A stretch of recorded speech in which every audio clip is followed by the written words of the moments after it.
Today I want to show you how the Scrum Master job looks like, or how to set up an agile team. And by doing that, I think the Scrum Master is pretty much like a mirror for the whole Scrum team. And he's the coach, and he helps the team to reflect and actually think about things like people issues or processes and the tool that they choose together. So he's like the big mirror for the team and for the company. And if you think about the team maturity and the team ability to solve problems, this is actually a very interesting thing. Like in the beginning, of course, you have the team building phase where you build the team, set it together. You have the storming, norming, and performing phase of Tugman, and you set the people together. But I think there's a correlation to another thing I call this the level of self-management.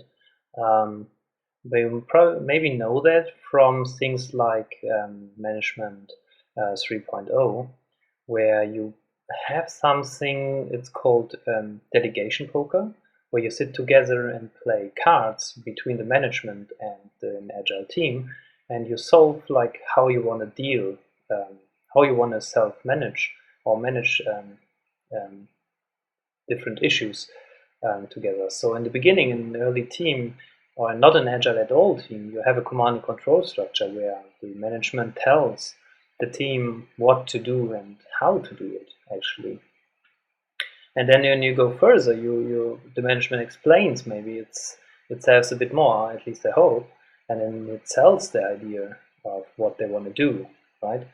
And the better thing then you aim for an agile team, so like the management is asking the team what is, so the management consults the team, or what then really comes to action agile in Agile is that you all agree. You sit in one boat and you have consent about something. You agree on that. It's like the basic principle of an agile environment, of an agile culture.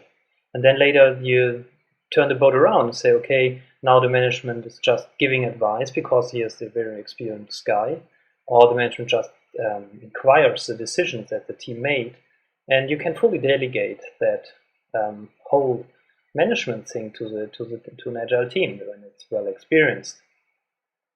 So classic topics like HR topics like salary and things, you can really give that to agile teams when they're very mature. From that point, I think there's a correlation between the maturity, the skills, the capabilities of a team and the self-management approach. And in this inner circle here, you have just the team, the beginning. It's a good thing, but it's just a start. And then later, you have the self-organized team, which aims for more self-management and for more freedom in their decisions. And they have more, they're a performing team, so they're already delivering things. And then if you look ahead further, you probably don't have leaders like a strong management anymore. The team itself, this agile teams, becomes something like a leadership team. So they are leader. This agile team is a leader on its own, and because they're delivering something, they have even more capacity to help others, to influence others, to better the whole company, to run agile communities of practice, or even not company-wide. You can even think about that they go to conferences and help the worldwide agile or technology community to improve and to get better. I think that's actually something that companies like Google or so are aiming for. So as I said, like community of practice, if you have a very mature team, things like that just appear naturally. Okay, so in this way, think about it as, is there a correlation between the team maturity and the self-management level? And if you aim for that and stay on that road, and you have the chance, if you stay on the right level of team maturity and self-management, to come to a point where you have a self-organized, high-performing team.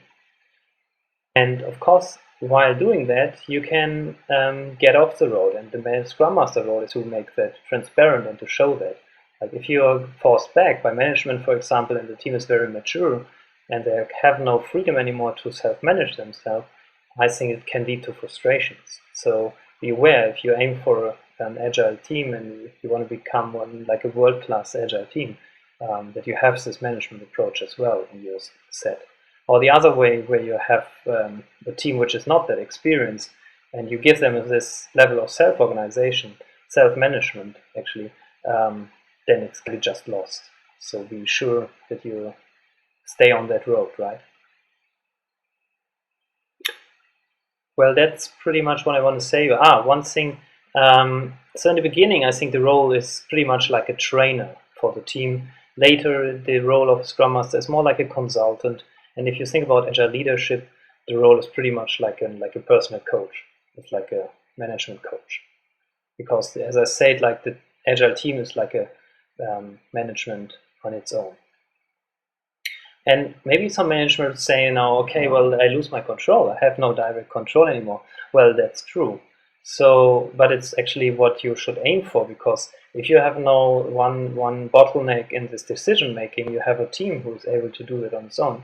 It's more flexible and can react better to the world.